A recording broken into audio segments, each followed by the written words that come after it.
14 April doctor Baba Saheb આંબેડકરની જન્મ જયંતિની ઉજવણી। બાબા સાહેબ આંબેડકરની જન્મ જયંતિ દર વર્ષે 14મી એપ્રિલે આપણા સમગ્ર ભારત દેશમાં ઉજવવામાં આવે છે।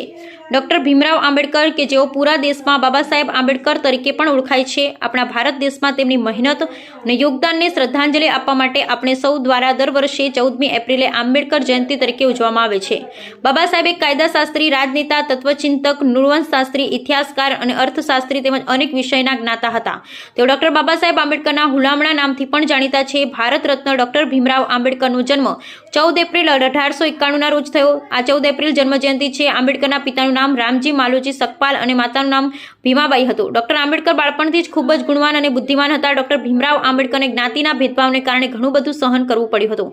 શાળામાં તેમને સમાન હક મળતો ન હતો। તેમના વર્ગની બહાર ઉભા રાખીને ભણવું પડતું। ઉચ્ચ જાતિના વિદ્યાર્થીઓ પણ આભડછેટ રાખતા, તેમની પાસે કે સાથે બેસવું ખરાબ માનતા। એટલું જ નહીં, ભીમરાવ આંબેડકર શાળામાં પાણી પીવાના પણ અધિકાર ન હતા।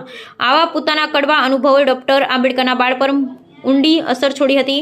ભીમરાવ આંબેડકરને નીચી જાતિના હોવાને કારણે ઘણું બધું સહન કરવું પડ્યું, પરંતુ ભીમરાવ આંબેડકર ક્યારેય પોતાની હાર ન માની તે પોતાનું લક્ષ્ય હાંસિલ કરવા માટે સતત પ્રયત્નશીલ રહ્યા હતા। ડોક્ટર આંબેડકરના બાળ લગ્ન થયા હતા અને સન એપ્રિલ 1906માં જ્યારે ડોક્ટર ભીમરાવ આંબેડકરની ઉંમર 15 વર્ષની હતી ત્યારે તેમના લગ્ન રમાબાઈ સાથે થયા હતા, જ્યારે રમાબાઈની ઉંમર માત્ર 9 વર્ષની જ હતી। ડોક્ટર આંબેડકર પિતા એક સૈનિક હતા। તેમના પિતાજી 1894માં નિવૃત્ત થયા। 2 વર્ષ પછી ડોક્ટર આંબેડકરની માતાનું પણ અવસાન થયું। આ સ્થિતિમાં બાળકોના સાર સંભાળમાં સમસ્યા ઊભી થઈ। ડોક્ટર આંબેડકર અને તેમના ભાઈ બહેનની સંભાળ પછી તેમના કાકીએ તમામ બાળકોની સંભાળ લીધી।